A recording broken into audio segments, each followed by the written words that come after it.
जब कुछ समझ ना आ रही हो कि क्या पकाएं तो 5 मिनट में अंडों की ये रेसिपी बनाएं।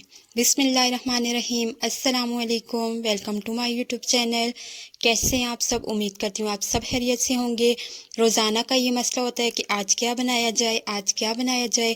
तो आज जो अगर आपको जिस दिन कुछ समझ ना आ रही हो कि क्या बनाएं तो अंडों की ये रेसिपी बनाएं जो झटपट में बनने वाली है।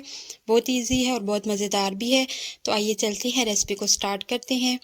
इस रेसिपी के लिए हमें चाहिए अंडे। अंडे आप अपनी मर्ज़ी से, अपने जितना आप लोग आपके घर में बंदे हैं उस हिसाब से आप अंडे ले लीजिए। मैंने यहाँ पे 5 अंडे लिए हैं जो कि 5 से 6 बंदों के लिए काफ़ी हैं। तो यहाँ पे 5 अंडे बॉईल कर लिए थे हमने, और बॉईल करने के बाद उनको हमने ग्रेटर की मदद से ग्रेट कर लिया, कद्दूकश कर लिया। आप इनको चॉप भी कर सकते हैं, बारीक नाइफ़ की मदद से आप इनको छोटा छोटा बारीक बारीक चॉप कर लें, काट लें। तो यहाँ पे 5 जो अंडे हैं उनको मैंने ग्रेट कर लिया है। अब आते हैं, अपना पैन लेंगे। पैन में हमने डाल दिया यहाँ पे ऑयल। ऑयल जाएगा 2 से 3 टेबल स्पून। ज़्यादा ऑयल हम नहीं यूज़ करेंगे यहाँ पे, बस थोड़ा सा ही ऑयल हमें यूज़ करेंगे। उसके बाद इसमें जाएगी अनियन यानी कि प्याज। प्याज चॉप करके 2 दरमियाने साइज़ के वो ऐड कर दिए हमने। अब प्याज को हमने फ्राई कर लेना है, तकरीबन 3 से 4 मिनट तक हम प्याज को फ्राई करेंगे। इसको हमने बस इतना फ्राई करना है कि इसका कलर जो है थोड़ा सा लाइट हो जाए। जब प्याज को हम फ्राई करते हैं तो पहले उसका कलर थोड़ा सा लाइट हो जाता है, डिम हो जाता है, तो बस हमने इसको वहीं तक फ्राई करना है, हमने इसका कलर चेंज नहीं करना। ये जो रेसिपी है झटपट में बनने वाली है, आप ज़रूर इसको ट्राई कीजिएगा। आप इसको नाश्ते में भी बना सकते हैं, आप इसको लंच में और जो है डिनर में भी, तीनों आप इसमें यूज़ कर सकते हैं। इसको प्याज का कलर थोड़ा सा लाइट हो गया और प्याज थोड़ा सा उसका कच्चापन दूर हो गया तो उसमें हम शामिल कर देंगे टमाटर। टमाटर का पेस्ट बना लिया मैंने, 3 टमाटर लेके उनका पेस्ट बना लिया, वो भी इसमें ऐड कर दिए। टमाटर और प्याज को मिक्स कर लेंगे, और मिक्स करने के बाद इसमें हमने मसाले शामिल करने हैं। मसालों में जाएगा नमक 1 टीस्पून या फिर हस्बे ज़रूरत। उसके बाद हम शामिल करेंगे इसमें सुरख मिर्चें। सुरख मिर्चें जो है मैं 1/4 टीस्पून यूज़ कर रही हूँ, आप अपने हिसाब से कम या ज़्यादा इसको कर सकते हैं। इसके बाद कश्मीरी लाल मिर्च कलर के लिए हम डालेंगे 1 टीस्पून। उसके बाद इसमें जाएगी हल्दी। हल्दी यहाँ पे हम यूज़ करेंगे 1/2 टीस्पून।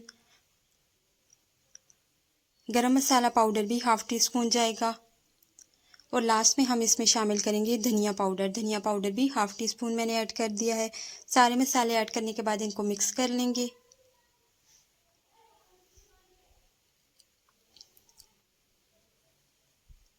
आजकल तो वैसे भी गर्मियों का मौसम है, तो आपने आज ज़्यादा देर अगर आप चूल्हे के सामने नहीं खड़े होना चाहते तो आप इस तरह की रेसिपीज़ बना के, एक तो एक ये मज़े की भी होंगी, दूसरा आपको ज़्यादा जो है चूल्हे के सामने भी खड़ा नहीं होना पड़ेगा। तो यहाँ पे मसाला मिक्स करने के बाद हम इसमें 3 टेबल स्पून दही के यूज़ करेंगे। दही ऐड करने के बाद उसको मिक्स कर लेंगे।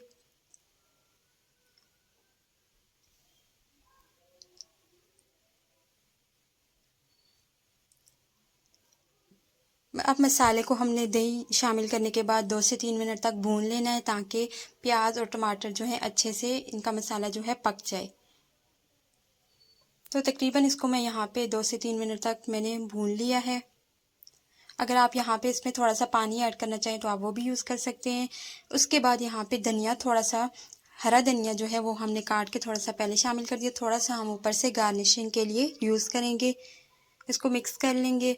अब जो हमारी ग्रेवी है, जो हमारा मसाला है, वो बिल्कुल रेडी हो चुका है।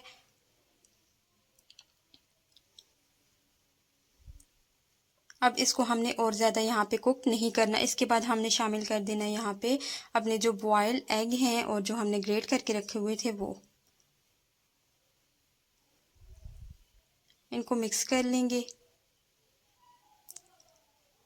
बहुत ही मज़ेदार सा सालन बन के तैयार होता है और बहुत ही टेस्टी भी होता है और बहुत जल्दी बनने वाली रेसिपी है। आप ज़रूर इसको ट्राई कीजिएगा।